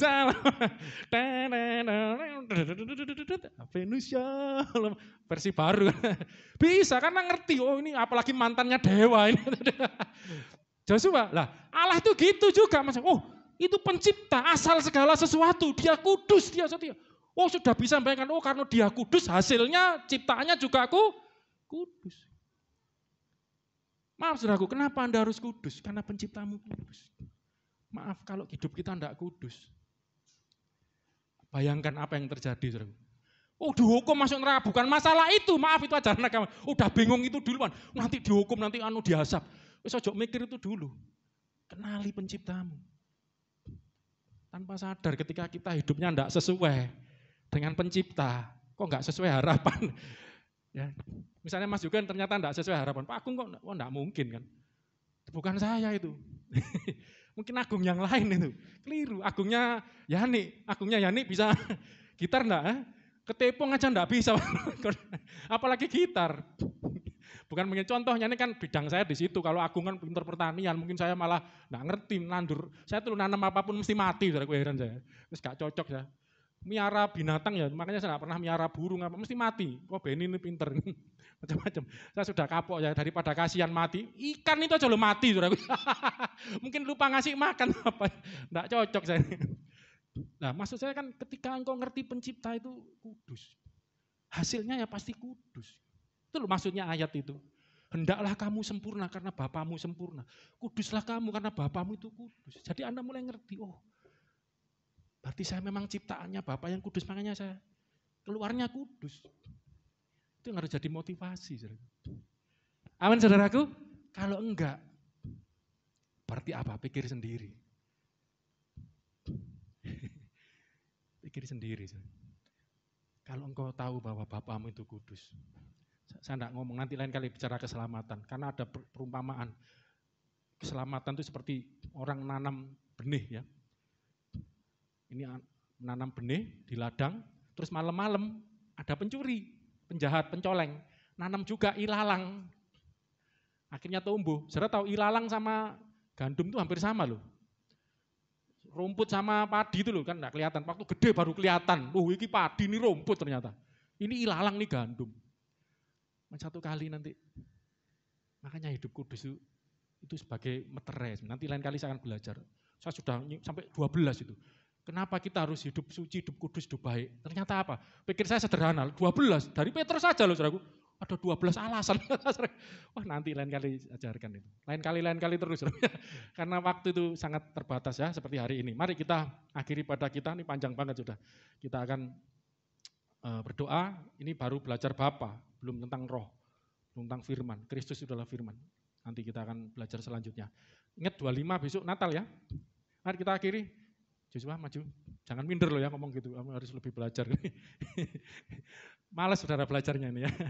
Banyak, tapi dia punya keahlian tersendiri ya, memang dia bidangnya, tapi sudah bisa gini udah lumayan ya. Ayo bangkit berdiri kita nyanyi Yesus Tuhan dan Allah kami. C ya. C. Haleluya. Yesus Tuhan dan Allah kami. Engkau layak menerima pujian, hormat dan kuasa, sebab Kau telah ciptakan segalanya. Oleh karena kehendak-Mu, semuanya itu telah ada dan diciptakan untuk kemuliaan-Mu. Sebentar saudaraku, supaya Anda muji Tuhan lebih mantap. Tadi dikatakan Yesus itu Tuhan dan Allah kami. Yesus manusia kok Allah. Yang dimaksud Yesus Allah itu adalah sebelum datang menjadi manusia. Manusia ya manusia, manusia bukan Allah. Tetapi sebelum Yesus jadi manusia, Dia adalah firman-Nya Allah. Firman yang keluar dari Allah. Dan firman Allah itu, kata Alkitab, adalah Allah. Jadi yang dimaksud Yesus Allah itu adalah Yesus sebagai firman Allah. Dan nanti lain kali saya akan jelaskan sebagai Tuhan. Adalah sebagai penguasa yang memerintah atas segalanya. Atas alam semesta ini. Karena sebagai firman Allah yang berkuasa. Saya belum sempat sampai di sana menjelaskan. Firman Allah itu yang menjaga langit bumi. Ada ayatnya di Petrus itu. Firman itu yang menjaga bumi ini terpelihara sampai hari ini. Planet berputar, matahari, semua planet dalam antariksa ini bergerak. Itu semua karena firman Allah yang berkuasa. Saya belum sempat ke sana, sayang waktunya. Anda semakin mengenal Bapamu, Allahmu yang kudus, tadi kita belajar, Bapa, pencipta yang kudus. Dan Anda akan mengenal juga pribadi Yesus itu. Mengenal dirimu sebagai ciptaannya, sebagai umatnya. Makanya saya berharap sungguh-sungguh saudara terus sabar tekun belajar. Supaya Anda sesuai dengan ditulis Rasul Petrus, surat ini aku tujukan kepadamu. Orang-orang sudah mengenal, orang sudah mengerti, orang sudah tahu. Aku cuma nulis surat untuk mengingatkan kamu. Saya berdoa berharap Anda adalah umat Tuhan yang dimaksud oleh Rasul Petrus itu. Rasul Petrus dalam suratnya hanya mau mengingatkan. Dan terus akan kuingatkan sekalipun kamu udah teguh dalam imanmu dan beri di dalamnya. Tapi hati kecil saya menyadari jemaat sekarang, kekristenan sekarang merosot, saya sadar. Itu yang membuat saya prihatin dan saya berdoa. Kristen sekarang hanya cari duit, materi, apalagi zaman corona seperti ini. Mereka tidak mau tahu Tuhan itu seperti apa. Mereka tidak punya kerinduan mengenal Allah. Yang mereka tahu bagaimana hidupku enak, hidupku senang, hidupku bahagia. Padahal di luar aku, di luar Bapa penciptamu yang setia itu, asal segala sesuatu yang olehnya kamu hidup melalui Kristus, yang dari Dia berasal segala sesuatu, dan segala sesuatu hidup untuk Dia. Kalau engkau tidak kembali kepada Tuhan, engkau akan terhilang selama-lamanya. Memang mungkin kau bisa menikmati kenikmatan duniawi, tapi kau terhilang dari kenikmatan yang abadi, kekal itu. Saya rindu jemaat khususnya, anak-anak Tuhan khususnya di tempat ini. Mari rindu mengenal lebih dekat lagi pada penciptamu yang setia, pada Bapamu di sorga, Bapa yang kudus, Bapa yang setia, Bapa yang telah memanggil kamu, memilih kamu melalui Kristus. Yesus Tuhan dan Allah kami, Engkau layak menerima pujian, amin, hormat dan kuasa, sebab Kau telah ciptakan segala. Anda sudah belajar, Yesus olehnya segala sesuatu diciptakan, oleh karena kehendak-Mu, amin. Oleh Yesus Tuhan dan Allah kita, semuanya itu telah ada. Oh, dan diciptakan untuk kamu. Karena Bapamu kudus, Allahmu kudus, penciptamu kudus, kuduslah kamu. Haleluya Tuhan. Sana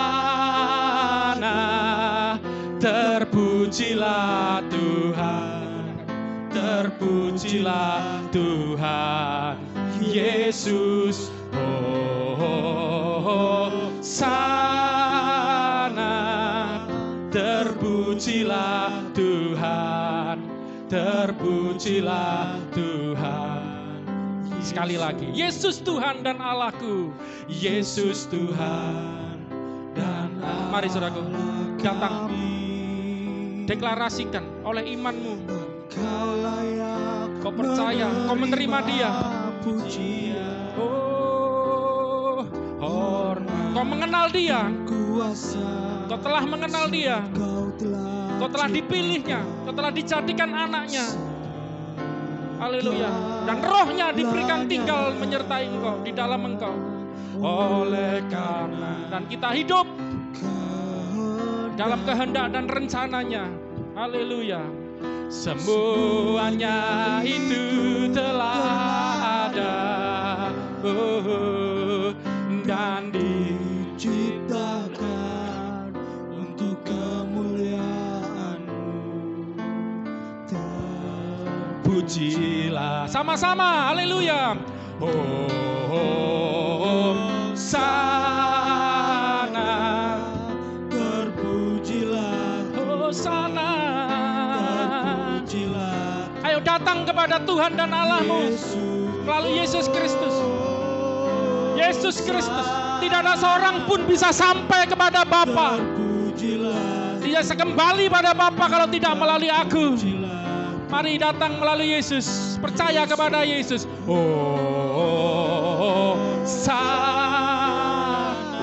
Memiliki persekutuan dengan Yesus Kristus. Haleluya. Tuhan Yesus, Hosana,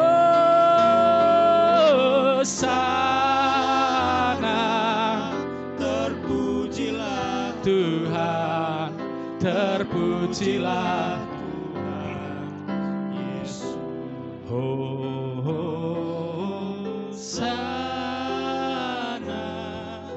terpujilah Tuhan, terpujilah. Siapa yang kita puji, kita sembah? Yesus.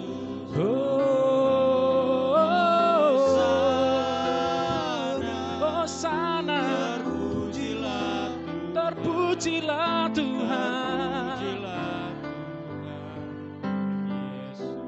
Selamat saja. Sana terpujilah Tuhan. Mari puji Dia, sembah Dia. Hosana.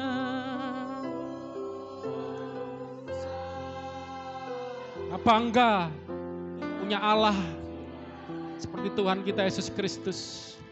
Allah di dalam Yesus Kristus. Sekali lagi.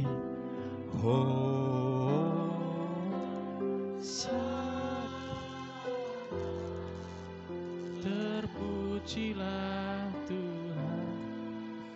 Terpujilah.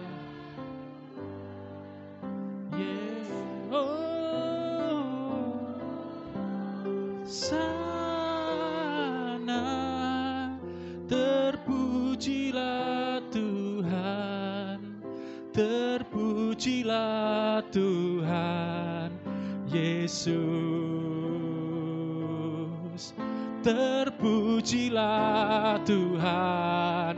Mari puji dan sembah Dia. Haleluya, sama-sama katakan terpujilah Tuhan. Siapa?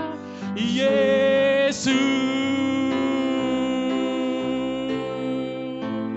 Haleluya. Dia adalah firman Allah yang hidup. Yesus adalah firman Allah yang berkuasa. Dialah yang melaksanakan kehendak Bapa. Dialah yang menyatakan diri Bapa. Allah yang tidak kelihatan. Oh, Allah yang tidak terhampiri. Allah yang akbar, Allah yang besar itu. Sehingga kita bisa mengenal, bisa menjadi anaknya. Itu semua karena firman-Nya yang jadi manusia. Itu karena firman yang datang kepada manusia. Yesus Kristus namanya. Sembah, ngucap syukur buat Tuhan Yesus kita. Haleluya. Yesus Tuhan. Yesus Allah kami. Haleluya. Ucap syukur, saudaraku. Ucap syukur. Haleluya. Dalam masjid dalam masuk. Terima kasih. Haleluya. Oleh Roh Yesus, saudaraku. Oleh Roh-Nya yang sekarang tinggal di dalam dirimu. Oleh Roh Anak-Nya, yaitu Yesus Kristus. Engkau sekarang dapat memanggil ya Aba, ya Bapa. Kau menjadi anak-anak Allah. Jadi anak-anaknya memiliki persekutuan dengan Bapa. Saya mau katakan, saudaraku, sebenarnya sorga itu gak bicara tempat. Lain kali saya akan ajarkan. Sorga itu bicara hadirat Allah. Anda di sorga itu berarti Anda bersama Allah selama-lamanya. Memiliki persekutuan dengan Bapa selama-lamanya. Di dalam kekekalan. Tidak seperti yang mungkin diajarkan agama lain yang digambarkan seperti bentuk fisik, bentuk rumah, ada suami istri, ada pasar, ada apa. No. Anda akan hidup selama-lamanya bersama Bapa. Memiliki persekutuan dengan Dia yang kekal dalam kasih, dalam kesucian, di dalam kekudusan.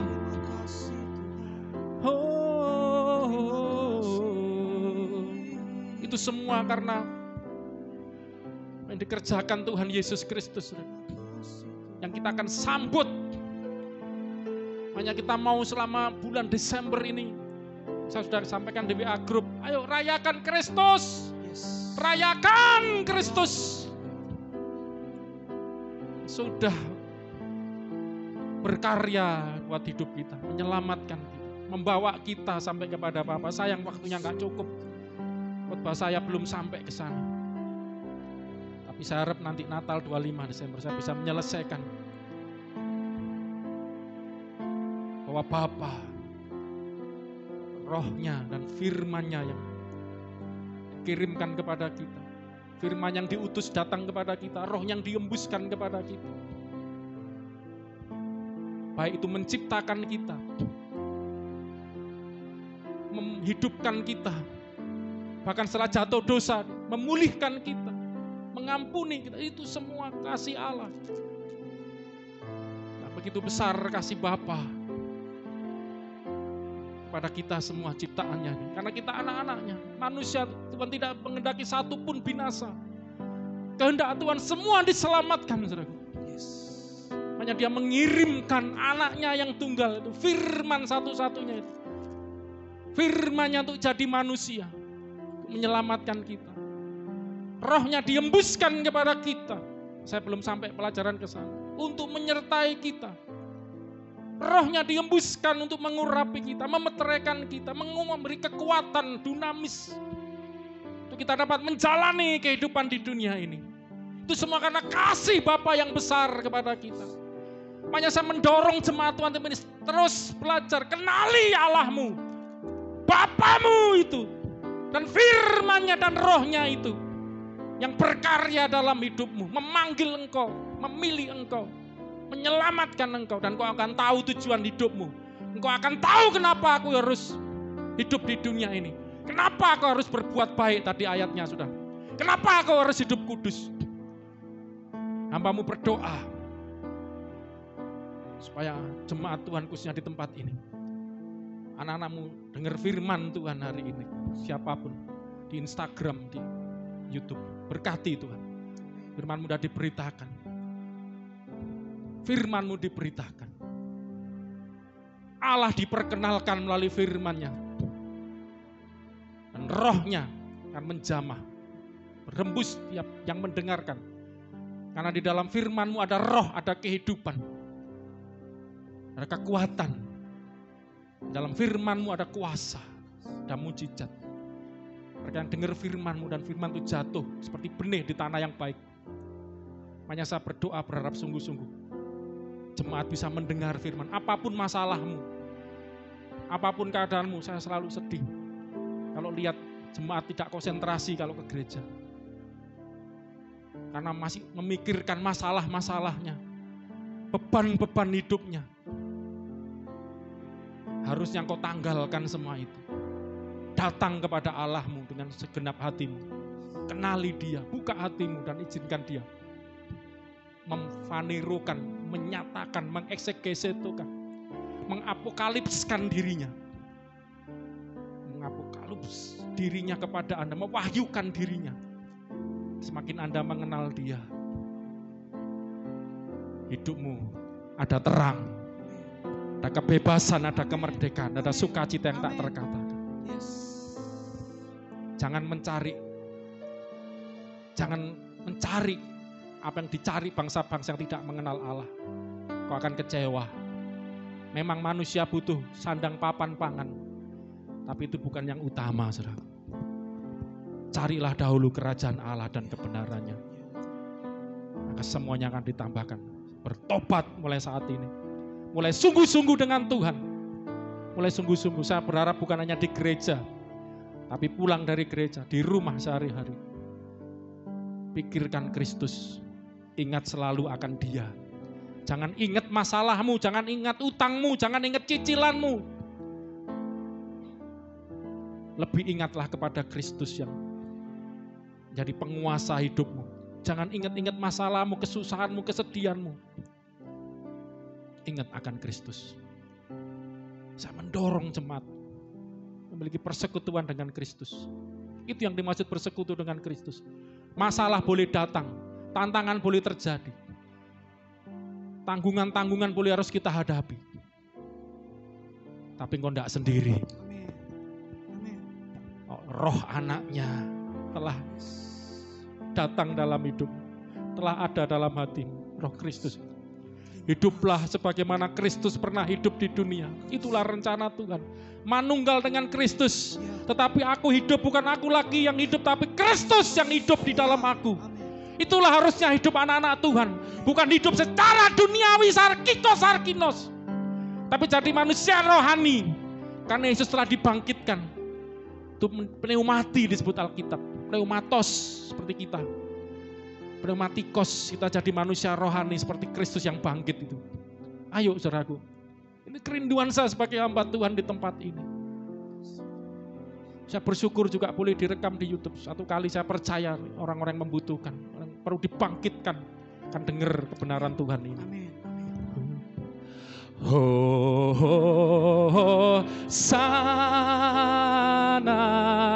terpujilah Tuhan, terpujilah Tuhan Yesus. Hosana,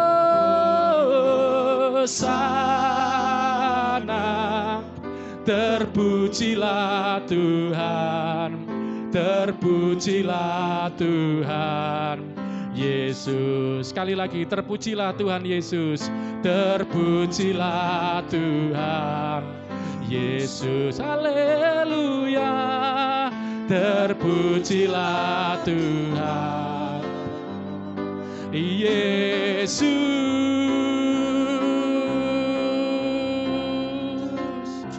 Haleluya. Bapa di sorga, yang telah menyatakan dirinya kepada kami melalui firman-Nya, baik kepada para nabi, baik kepada Teofani, penampakan diri firman itu menjadi kelihatan, menampakkan diri kepada bapak-bapak leluhur, kepada para nabi, maupun yang akhirnya menampakkan diri 2000 tahun yang lalu menjadi manusia, datang sark ekin itu menjadi manusia, menjadi daging di dalam Yesus Kristus